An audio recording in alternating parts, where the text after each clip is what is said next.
여기 연구소의 아이인 엄마 해수와 해수의 딸인 유아가 있습니다.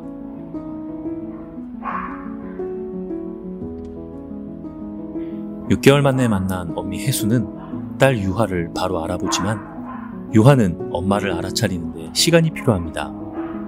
따라서 유아는 조금만 한계치를 넘으면 해수를 공격할 준비가 되어 있습니다. 이 상황에서 엄마 해수는 딸 유아에게 수많은 진정신호를 자유자재로 사용하면서 딸을 진정시키고 어미임을 알리려 합니다.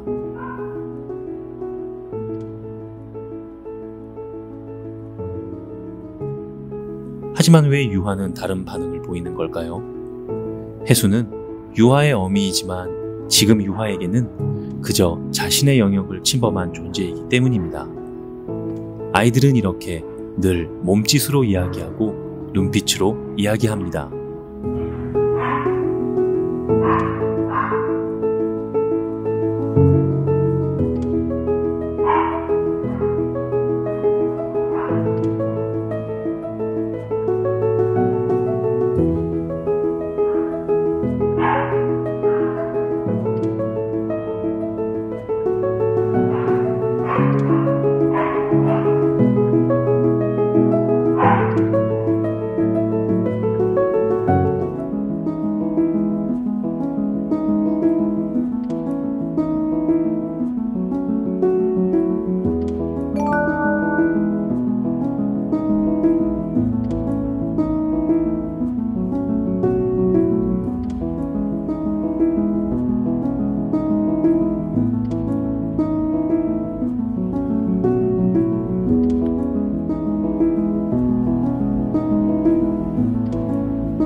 그동안 아이를 키우고 많은 보호자분들을 상담하며 수많은 사례를 만났습니다.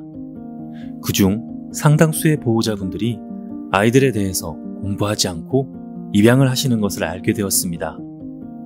그리고 대부분의 보호자분들은 아이를 사랑으로 키운다고는 하지만 많은 사고들로 이어지는 것도 보았습니다.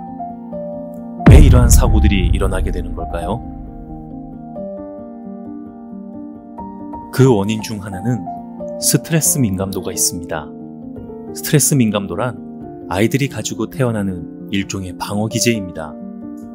외부 상황에 민감한 아이일수록 위험한 환경에서 살아남을 확률은 높아집니다. 그렇기 때문에 자연은 스트레스로 우리를 압박합니다. 위험하다. 무시하지 말고 잘 관찰하고 대응하여 피해라. 그래서 아이들은 낯선 상황, 과도한 접근이 발생하면 경계하고 피하려고 하는 것입니다. 그 대상이 사람이나 다른 개라면 싫어, 하지마 이런 진정신호를 보내며 의사를 전달합니다. 이것은 모든 개들이 동일하게 하는 표현입니다.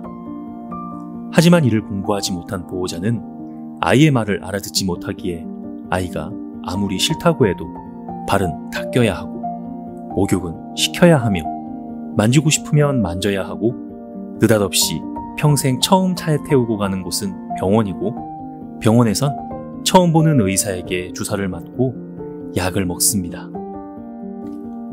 이것은 대부분의 아이들이 겪는 평범한 일상이지만 이 상황에서 유독 스트레스 민감도가 높게 태어난 아이들은 스스로 견딜 수 있는 스트레스 범위를 넘어버리게 됩니다. 스트레스 범위를 넘어버리면 아이들은 그 상황을 벗어나기 위해 무엇이든 하게 됩니다. 그리고 이것이 반복될수록 아이의 폭발은 일상이 되고 강화됩니다. 그 과정에서 아이는 가장 효과적인 방어 수단이 이빨을 쓰는 것이라는 것을 경험적으로 배웁니다. 대부분의 문제견들이 보이는 공통행동은 으르렁거림이고 이빨을 드러내며 짖습니다. 사람들은 이것을 보고 공격적이다, 지배적이다 라고 말하지만 사실 아이는 제발 그러지 말아주세요 라고 온몸으로 비명을 지르고 있을 뿐입니다. 그것이 우리 인간이 보기에 이해가 안 가는 아주 사소한 것. 예를 들자면 같이 사는 아이의 앞을 지나가는 일 같은 아주 작은 사소한 일조차도 정작 당사자인 아이는 그것이 미치도록 위험하고 싫을 수도 있는 것입니다. 이렇게 아이들은 아이마다 스트레스 민감도를 다르게 가지고 태어나고 긴 세월 동안 사람이 브리딩해온 이른바 순종이란 아이들은 그 스트레스 민감도가 높은 아이를 배제하고 브리딩해왔기 때문에 민감성이 잠재되어 드러나지 않고 있다면 믹스되어 태어난 아이들은 그 억제 유전자가 개방되면서 민감도가 높은 아이로 태어날 확률이 높아지는 것입니다. 그래서 우기견에서는 초보자들은 함부로 유기견이나 믹스견을 입양해서는 안 된다고 늘 이야기해왔습니다. 물론 그것을 단편적인 시각으로 바라보며 부정적으로 이해하는 사람들이 있지만 말이죠. 아이들은 살면서 항상 스트레스를 받습니다. 스트레스는 아이들의 민감도에 따라서 다양하지만 몇 가지의 공통의 반응을 보입니다. 그렇다면 생활에서 오는 스트레스 반응은 무엇이 있을까요?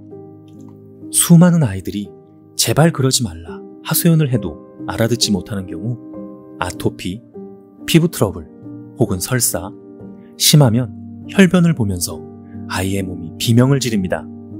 잘못된 애견 간식으로 위와 같이 탈이 나는 경우도 있지만 대부분은 과민한 보호자들에 의한 스트레스 반응이 많습니다.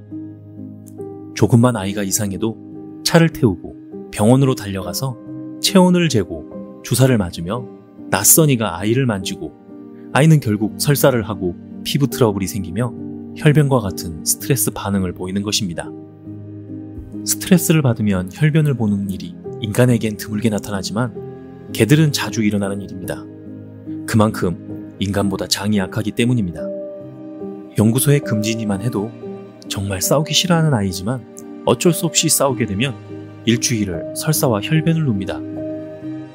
아이와 살면서 아이가 싫다고 말하는 것부터 알아들어야 이 모든 문제가 해결됩니다.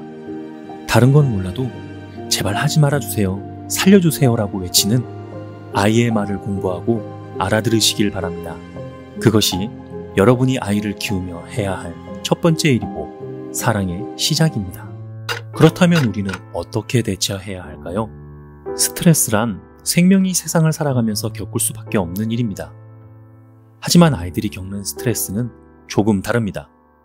사람이 만든 환경에서 살아가야 하고 개성을 지닌 사람, 심지어 가족의 행동에 적응하며 살아가야 하기 때문에 아이들은 무섭고 겁나고 위험하다고 느낄 때마다 표현합니다. 이 표현을 진정신호라고 합니다. 아이들이 진정신호를 보낸다면 아이는 지금 무섭고 힘들어요, 도와주세요 라고 말하고 있다는 뜻이 됩니다. 그렇기 때문에 우리는 아이가 보내는 14가지의 기본적인 진정신호를 외우고 이해해야 합니다. 첫 번째 대처법. 아이의 진정신호를 읽고 이해하고 아이가 신호를 보내는 상황을 최대한 만들지 않고 해결해주면서 아이의 스트레스 자극을 줄여나가야 합니다. 두 번째 대처법.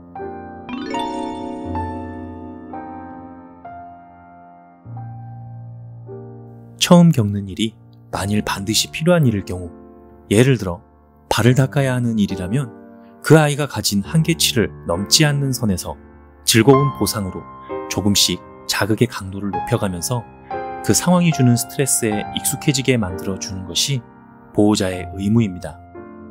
아이와 간식을 주고 놀면서 아빠를 살짝 터치하는 것부터 시작해 매일매일 진도를 나가 아빠를 만지고 손으로 발바닥을 쓰다듬게 되고, 그리고 손에 든 작은 휴지로 한번 닦는 신용을 하고, 마지막으로 물티슈로 혹은 수건으로 닦을 수 있게 되는 과정이 필요합니다.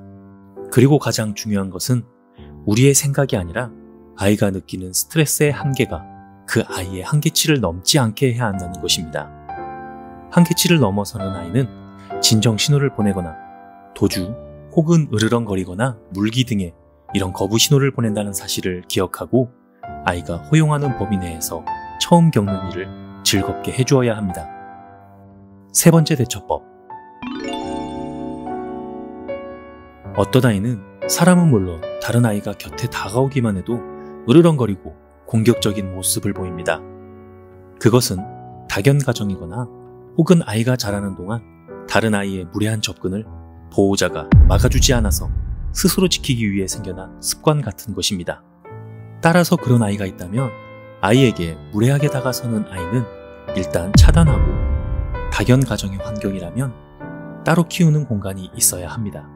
그리고 예의 바르게 접근하며 호의를 보이는 아이만 상대하여야 합니다. 이런 아이들은 사람의 터치에도 예민하기 때문에 아이를 만지기 전에 더 많은 주의와 작은 자극의 단계들을 거쳐 만지는 연습을 해야 합니다. 결론은 늘 이것입니다. 세상의 그 어떤 자극이라도 보호자와 함께 있다면 안전하다는 것을 가르쳐 주어라. 그럼 아이는 행복하고 안정되며 당신을 편안하게 느낄 것입니다. 난 저게 무서워. 제발 하지 말아주세요. 도와주세요. 라고 우리 아이들은 이미 수없이 말하고 있습니다. 올바른 사랑은 아이들의 언어를 이해하는 것부터 시작이라는 사실을 아시길 바라며, 스트레스와 그로 인한 민감함 때문에 보호자와 반려견 사이에 문제가 있는 가정이라면 이 영상을 보고 무엇이 옳은 일인지 고민해보는 시간이 되시길 바랍니다. 시청.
시청해주셔서 감사합니다.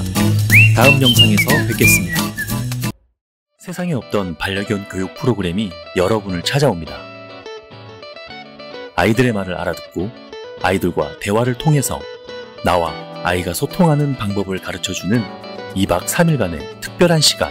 이제 우리개연구소 아카데미에서 제대로 사랑을 표현하는 방법을 배워보시기 바랍니다.